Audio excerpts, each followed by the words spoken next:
ప్రాణాపాయ స్థితిలో ఉన్న నిరుపేదలకు రేవంత్ ప్రభుత్వం ముఖ్యమంత్రి సహాయ నిధి ద్వారా చికిత్సకు ఆర్థిక సహాయం అందిస్తుందని దుబ్బాక నియోజకవర్గ కాంగ్రెస్ పార్టీ ఇన్ఛార్జ్ చెరుకు శ్రీనివాసరెడ్డి అన్నారు.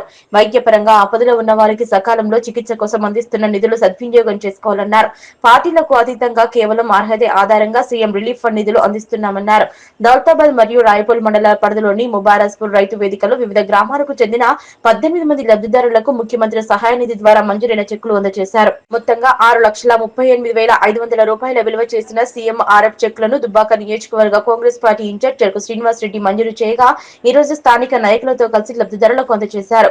ఈ కార్యక్రమంలో దౌలతాబాద్ ఉమ్మడి మండలాల అధ్యక్షులు పడాల రాములు, తప్పటి సుధాకర్, ఉపాధ్యక్షులు మద్దెల స్వామి, హెచ్సిఎల్ అధ్యక్షులు బండారులాలు, టీపీసీసీ సోషల్ మీడియా రాష్ట్ర వర్కింగ్ ప్రెసిడెంట్ పంచమి గణేష్, పార్టీ సీనియర్ నేతలు కర్నాల శ్రీనివాసరావు, ఆది వేణుగోపాల్, జనగమ్మ మల్లారెడ్డి, పడాల మల్లేశం, దమ్మన్నగారి మల్లేశం, ఎండి షాదుల్లా, నియోజకవర్గ ఆత్మ కమిటీ డైరెక్టర్ ప్రవీణ్, దౌలతాబాద్ ఇంద్రమ కమిటీ సభ్యుడు డాకొల్ల ఆంజనేయులు గౌడ్, అబ్బగోని యాదగిరి గౌడ్, తలారి యేసు తదితరులు పాల్గొన్నారు.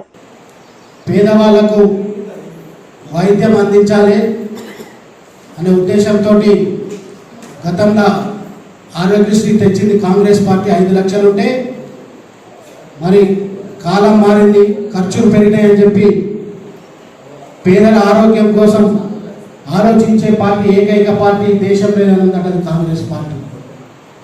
ఎందుకంటే పేదవాళ్ళకి 5 లక్షలతో కాదు, వాళ్ళకి ఆరోగ్యం ఇతరులతో సమానంగా అందాలని చెప్పేది 10 లక్షల రూపాయలు ఆరోగ్యశ్రీ పెంచిన ఘనత కూడా కాంగ్రెస్ పార్టీకి దక్కుతుంది.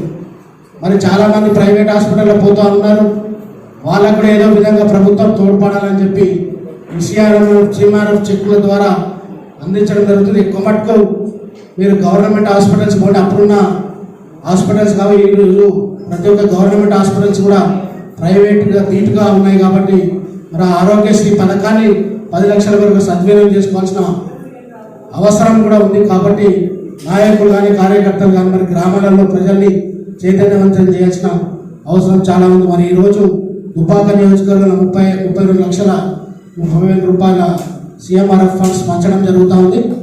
మరి ఇంకెవరైనా ఖర్చు ఉంటే కూడా ఖచ్చితంగా ఒక ప్రత్యేక ఎంప్లాయీని పెట్టి మనం ఈ ఆరోగ్యశ్రీ మన పేదవాళ్ళకి సీఎంఆర్ఎఫ్ చెక్కులు అందాలని చెప్పి మన పార్టీ ఆఫీసులో దుబ్బాకలు పెట్టడం కూడా జరిగింది. మరి నాయకులందరూ కూడా విజ్ఞప్తి చేస్తాం, రాబో రోజుల్లో స్థానిక సంస్థలు ఎంతో దూరం లేవు. కాబట్టి నేను ఒకటే చెప్పేది, గ్రూపులు అవన్నీ కూడా ఎన్నికల సమయం అవసరం లేదు. ఎందుకంటే మన శత్రువు టీఆర్ఎస్ పార్టీ, బీఆర్ఎస్ పార్టీ. కొంతమంది చిన్నమంది ఉండొచ్చు, పెద్దవాళ్ళు ఉండొచ్చు. పదవులు అనేవి అందరికీ ఒకసారి ఇవ్వడం కుదరదు. నామినేటెడ్ పదవులు ఎప్పుడు వస్తాయి, ఇంకో 2 సంవత్సరాల తర్వాత కూడా ఇంకొకరికి వచ్చే అవకాశం ఉంటుంది. మరి ఇప్పుడు కాంగ్రెస్ పార్టీ ముఖ్యంగా 42% బీసీలకు ఇవ్వడం జరిగింది. కాబట్టి ఆ అవకాశాన్ని సద్వినియోగం చేసుకోండి.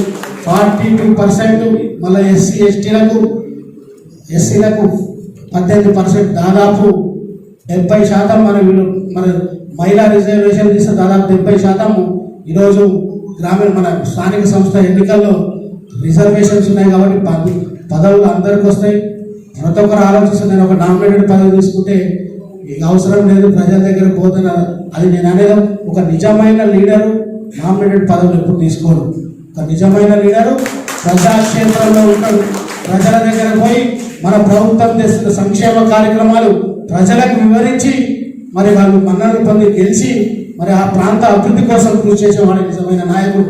అందరికీ అవకాశాలు వస్తాయి. ఖచ్చితంగా ఈరోజు రాలేదు, నేను తక్కువ, ఈరోజు వచ్చిన వాళ్ళు ఎక్కువ కాదు. కాబట్టి ఖచ్చితంగా అందరికీ అవకాశాలు వస్తాయి. మరి బీసీ సోదరులు అందరికీ కూడా కొడతా ఉన్నాం. మరి 42% మన భారతదేశ చరిత్రగా ఈరోజు రేవంత్ రెడ్డి గారి ప్రభుత్వం మీకు ఇస్తుంది. కాబట్టి గ్రామీణ వ్యవస్థను బలోపేతం చేసే బాధ్యత మీ పైన ఉంటుంది. కాబట్టి మీరు అందరూ కృషి చేయాల్సిన అవసరం ఉంది. ఇప్పుడు మనం ప్రజా సంక్షేమ కార్యక్రమాలు మన ప్రభుత్వం వచ్చి సంవత్సరంన్నర అయినాక కూడా ఎన్నో సంక్షేమ కార్యక్రమాలు ప్రజలకు అందించడం. ఈరోజు గతంలో ప్రతి ఇంటిలో కరెంటు బిల్లు కట్టే వ్యవస్థ ఉండే, కానీ 200 యూనిట్ల వరకు ఉచిత కరెంటు ఈరోజు పేదవాళ్ళకు అందజేస్తున్నామంటే మీరు ఆ లబ్ధిదారుల దగ్గర పోయి వివరించండి. అమ్మా అయ్యా, మేము ప్రభుత్వం వచ్చిన తర్వాత 200 యూనిట్ల వరకు ఉచిత కరెంట్ ఇస్తున్నాం. ఎందుకంటే గతంలో 500, 600 కట్టేది, మరి ఈరోజు కట్టకుండా మరి కాంగ్రెస్ ప్రభుత్వం ఇస్తుందని చెప్పండి.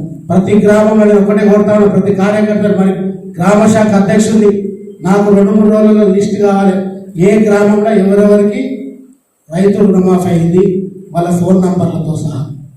ఎందుకంటే మనం రుణమాఫీ చేసినాం, కానీ వాళ్ళ దగ్గర పోయి కాంగ్రెస్ పార్టీ మీకు రుణమాఫీ చేసిందని, కాంగ్రెస్ పార్టీ ఆదరించాలని చెప్పి మీకు ఒక డేటాబేస్ ఉంటే మనం వాళ్ళ దగ్గర పోయి అమ్మ అయ్యా మీ ప్రభుత్వం అండగా ఉంది, 2 లక్షల రూపాయలు రుణమాఫీ చేసినాం కాబట్టి కాంగ్రెస్ పార్టీకి మీరు మళ్ళీ ఆదరిస్తే ఇంకా గ్రామీణ వ్యవస్థను బలోపేతం చేయడానికి అవకాశం, వివరణ చేయడానికి ఒక మంచి అవకాశం. ఎందుకంటే మన ప్రభుత్వం ద్వారా ఎవరైతే